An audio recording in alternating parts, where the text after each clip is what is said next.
Bueno, ¿qué tal? Mi nombre es Valeria Espósito y estoy preparando esta clase de oposición. Es una pequeña tutoría audiovisual con el fin de ilustrar cómo puede ser una clase eh, a través de una plataforma digital y utilizando todos los recursos que brindan las plataformas educativas e Internet, ¿no? Por supuesto.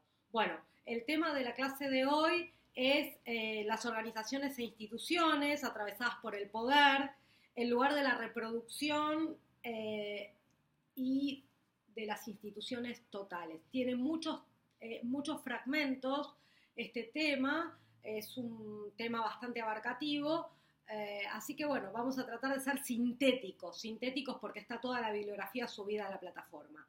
¿Sí? Y también hay un recurso didáctico que es un cuadro sinóptico en el cual digamos que lo que intenté es vincular los conceptos, producir un análisis de toda la bibliografía, de los 4 textos obligatorios para la clase, vinculando los conceptos más importantes, a la vez que, bueno, 3 propuestas didácticas, 2 para realizar en el foro, una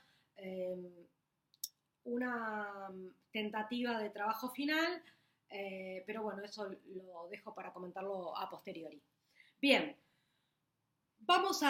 para entender el tema de las organizaciones e instituciones atravesadas por el poder, hay que entender qué es institución, qué es organización y cómo se concibe el poder. Institución, la palabra institución nos lleva a 2 autores, a René Luró y a José Blecher. Los dos nos proponen diferentes acepciones de lo que es lo institucional. Creo que lo más importante a destacar es el concepto de lo instituido, lo instituyente y lo institucionalizado, ¿no? Lo instituido como lo dado, lo que ya se instituyó, producto de luchas que se olvidan cuando queda institucionalizado una determinada institución, valga la redundancia, un gobierno, un sistema de normas, una fundación, una organización, una pyme, un colegio, una fábrica, lo que fuere. La institucionalización se da porque hubo un proceso instituyente y todo lo institucionalizado tiene movimientos o contiene lo instituyente que son agentes sociales que intentan producir cambio en las instituciones, ¿no?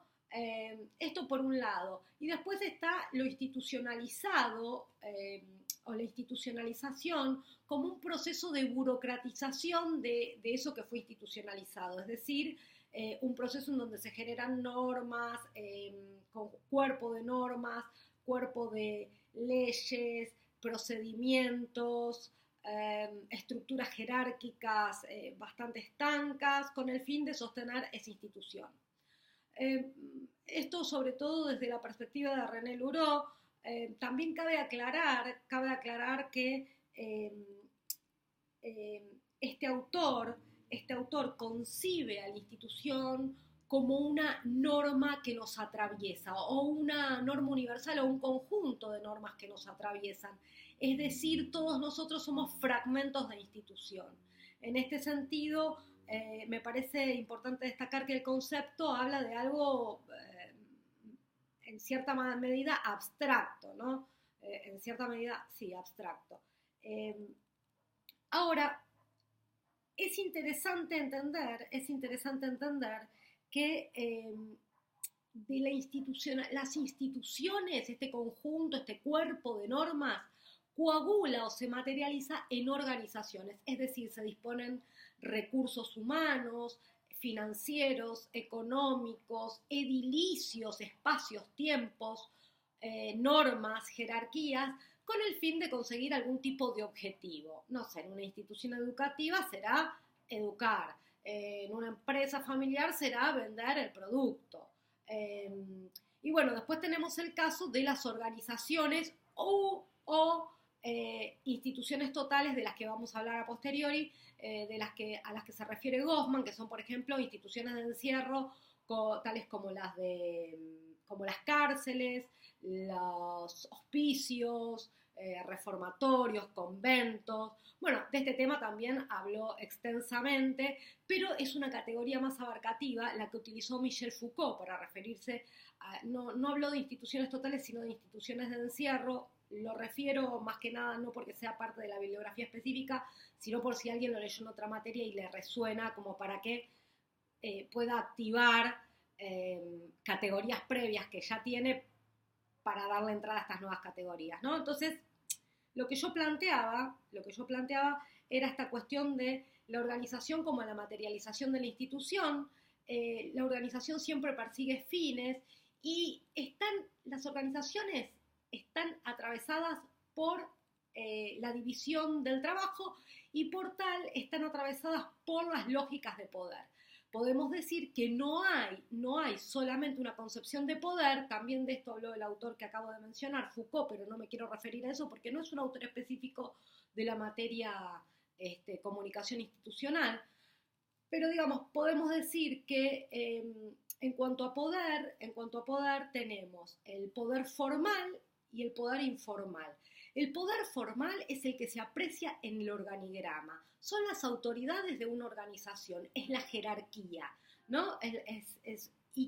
Y cada nivel jerárquico, cuanto más se asciende en la jerarquía, en una organización social, a los puestos jerárquicos, maneja más niveles de información esa persona, tiene más poder de decisión, que ese es el poder real, y tiene que manejar de una manera responsable tanto ese poder como esa información que maneja. A veces para comentarla tiene que saber a quién comunicarla, por qué medios, con qué procedimientos, con qué fines, en qué momento. A veces se requiere un tratamiento, esa comunicación. Bueno, esto es uno de los aspectos de la comunicación, de la comunicación formal y del poder formal. El poder formal tiene la capacidad de decidir, de monitorear el trabajo de otros, de imponer normas y de hacerlas cumplir.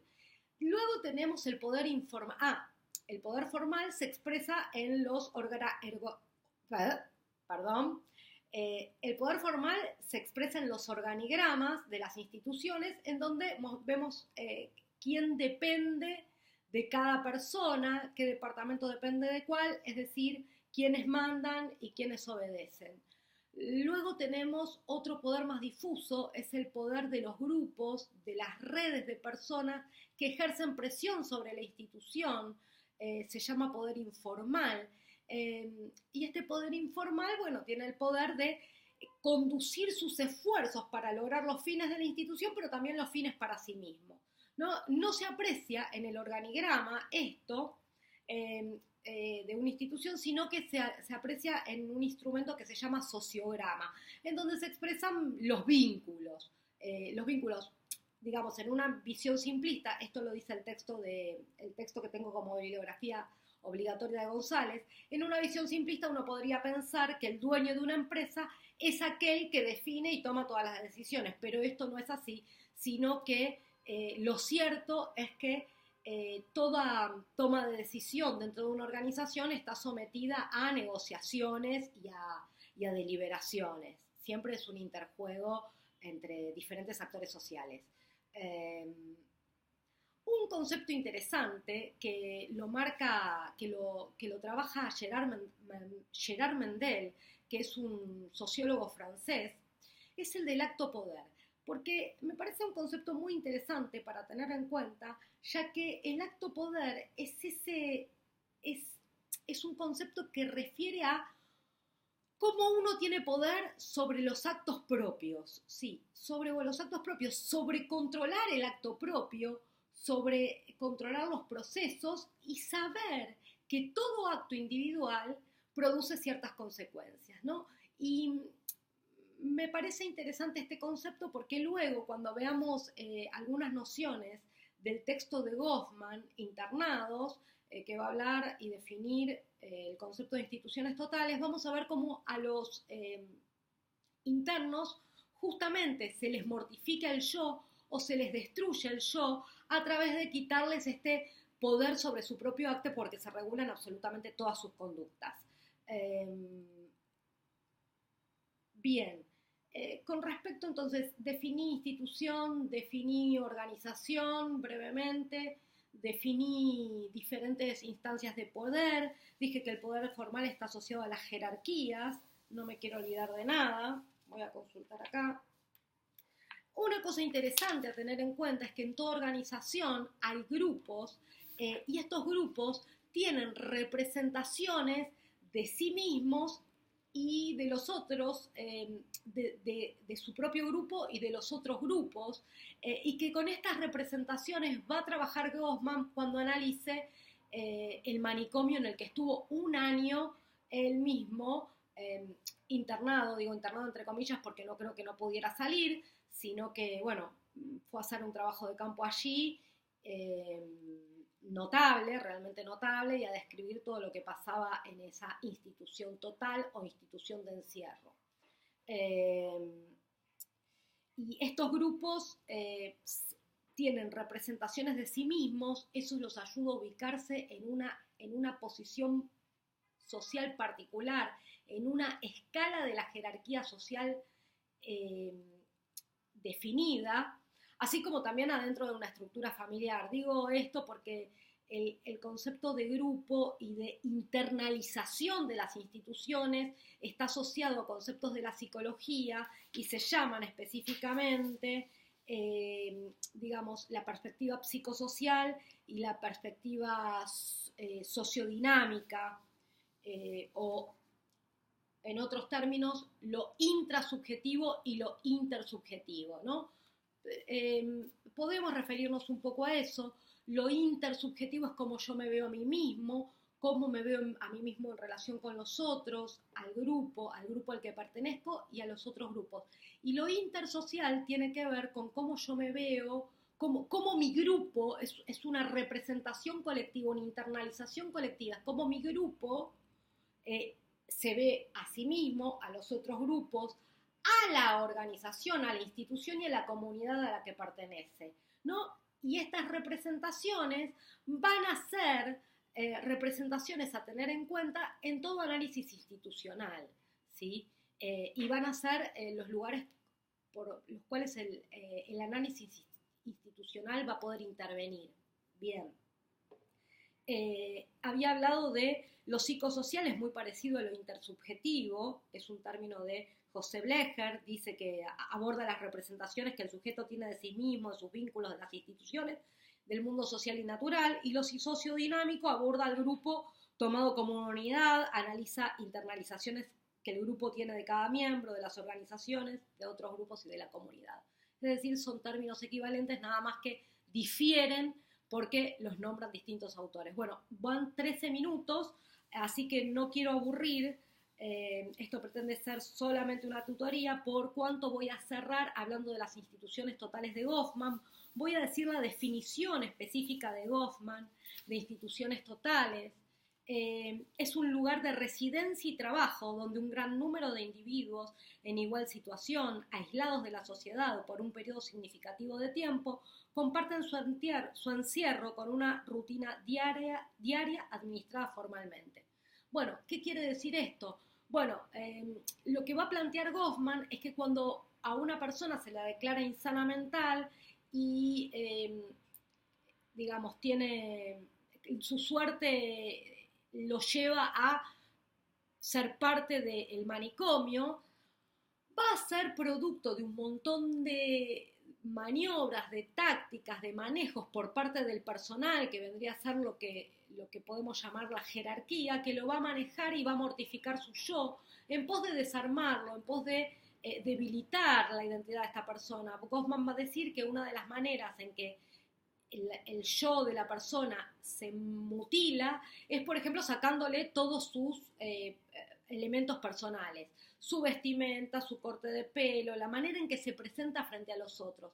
¿Por qué esto? Bueno, básicamente esto sucede porque la persona, todos necesitamos tener cierto control sobre la imagen que proyectamos al mundo. De esto quedan despojados los internados en un manicomio. También quedan despojados de los roles. Esto es muy importante y es muy interesante, porque en la sociedad civil, esa persona que fue declarada insana tenía distintos roles, ya sea en su familia, ya sea si trabajaba en su trabajo, o si estudiaba en las instituciones donde estudiaba. En la comunidad en general tenía diferentes roles y estaba sometido a diferentes autoridades. Bueno, cuando esta persona ingresa en en una institución total que está que expresa su exclusión y su separación respecto de la vida de la sociedad civil a través de muros, bosques, alambres de púa, pantanos, va a decir Goffman, etcétera. Cuando ingresa a esta institución, esa persona queda despojada totalmente del rol. Va a tener que hacer actividades de esparcimiento, descanso y trabajo, todo en el mismo lugar y dirigido bajo una misma autoridad, una autoridad jerárquica, burocrática. Y va a tener que someterse a un sistema de castigos y recompensas, y así va a ir adquiriendo privilegios y va a ir construyendo, podríamos decir, quizás esta sea una sobreinterpretación, pero podríamos decir que va a ir construyendo o reconstruyendo a través de estos privilegios, de este sistema de privilegios, nuevamente su yo. Digamos, hasta que si sale pueda volver a salir y reinsertarse en la sociedad, algo que en realidad Goffman no ve como muy habitual, y dice que rápidamente muchas veces regresan porque cuando alcanzó a comprender cómo debe manejarse el internado en la institución total y pasó al punto máximo de la escala jerárquica, luego al dejarlo salir, vuelve a la sociedad civil, pero con un estatus completamente diferente. Entonces esto lo hace quizás querer volver a la protección de esa institución que ya conoce. Bueno, quedan muchísimos puntos, pero realmente no es viable hacer un video tan largo para una clase de oposición, además en donde tengo que explicar las estrategias, las propuestas didácticas que pensé para que los alumnos se apropien de los contenidos teóricos, de la bibliografía ofrecida para la lectura, y también mostrar el cuadro sinóptico que hice para vincular los conceptos. Bueno, esto fue todo. Muchas gracias por escucharme. Hasta la próxima.